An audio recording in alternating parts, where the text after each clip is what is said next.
To the full summary of One Piece Chapter 1140. Ready? Then let's go after the intro.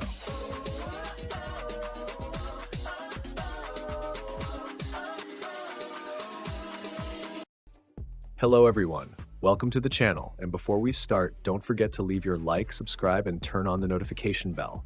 That helps the channel grow a lot. Help me. We're so close to 10,000 subscribers. Support the channel. And without further ado, let's get to the video. Chapter 1, 1140 title is Scopper Gaban. Ogre Child Yamato's Golden Harvest Surrogate Pilgrimage Volume 26. If anything happens to Peitan, I will follow you to the deepest depth of hell and kill you there. Ulti is tied to a dartboard, threatening Who's Who while he's throwing knives at her. The chapter starts where the last one ended. Luffy is confused and doesn't know why he has to fight Gaban. Zoro thinks back to what Colin said about how powerful his father is. Luffy stretches his hand to take the key, but Gaban easily dodges him. Starting to get annoyed, Luffy jumps closer to Gaban and then tries to take the key again.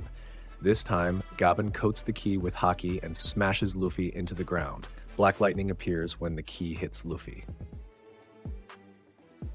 Wait. San, not me, San. No way. Luffy. Luffy emerges from the rubble on the ground, very angry. He stretches his hands toward Gaban multiple times, like when he uses Gomu Gomu no Gatling, but Gaban dodges them easily again. What a nice straw hat you have there. Suits you better than that helmet, don't you think? Obviously, it's a treasure that Shanks let me keep for him. Now give me that key. Keep?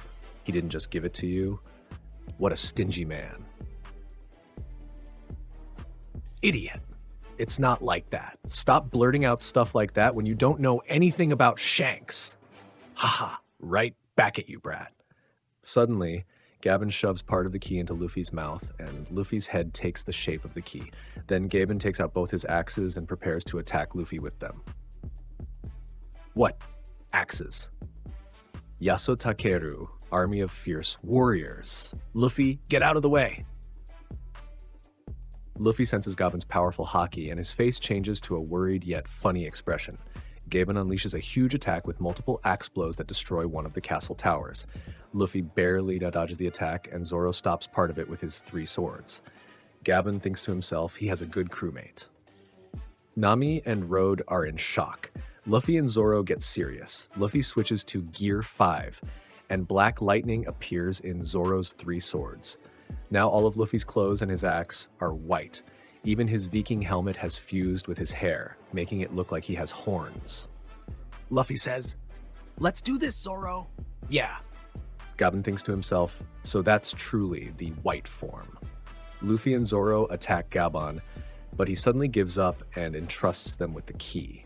Luffy and Zoro end up crashing into rocks since they have to stop their attack. Lol. Luffy and Zoro are angry because they don't get to continue the fight. Road is about to tell them who Gaban is, but Gaban stops Road while picking up his robe and Casa hat. Gaban says, "Don't rush it, Road. By the time you leave this island, if Elbaf is still safe, come and see me again." Zoro says, Like we'd ever do that. He's right, you dummy. Thanks for the key, though. But we're not seeing you again. Gaban walks away, smiling, as we see a small flashback of a moment when Shanks came to meet Gaban in Elbaf. Hey Shanks, do you really expect me to trust that kid so easily? Ha ha ha, you're right. You may do whatever you like, Gaban-san. Cut to Walrus School.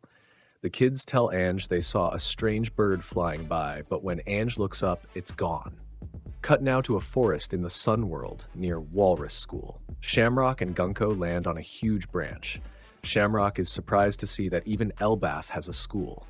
Then Gunko raises her hand and creates a magic circle on the ground.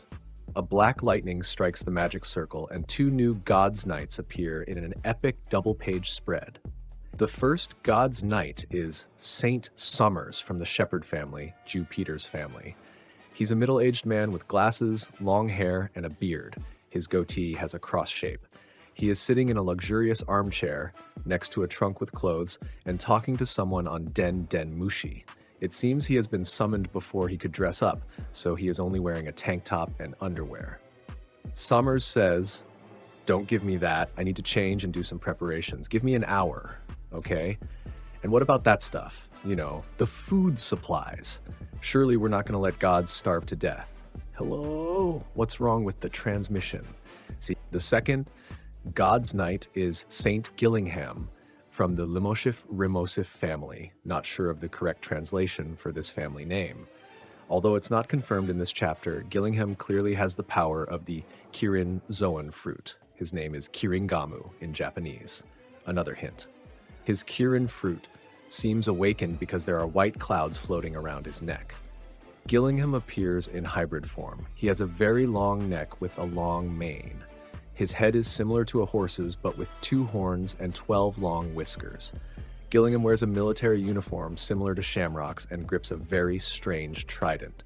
He also has a bubble glass case around his head, like the Tenryubito, with a special respirator. Gillingham says, oh no, I'm gonna be late? I was half asleep. Where did they say I need to go? Summers notices Shamrock and Gunko standing in front of him. Gunko turns around embarrassed, since Summers is only wearing his underwear. Ooh. Summers says, ah, what's wrong, Gunko? What brings you to my home? Ha! Shamrock! Ah, isn't this Elbaf? Shamrock asks why both of them were summoned when he only needed one. Gillingham says it's because Shamrock has been summoned back to the Holy Land by orders from above. Summers says, so this is the country of giants. How massive. What are you doing in a non-world government country? Are you visiting Harold's grave? Then, in the amazing final page of the chapter, we see the 4 Gods Knights observing the kids at Walrus School from the top of the giant branch. Summers has finally put on his military uniform, similar to his companions, but with several medals and a rose on the chest. He also carries a sword with a thorny handle. Summers says, Okay, so we are abducting kids and bringing them to the Holy Land. Well, not that these kids are small enough to fit in a bag. People without the mark can't pass through the abyss. Kanji means pentagram, so we'll have to transport them by ship. This guy. With your powers, why don't you make this a game? End of the chapter, no break next week. If you liked the video, leave a like, subscribe to the channel, and activate the notification bell. See you next time, and thank you.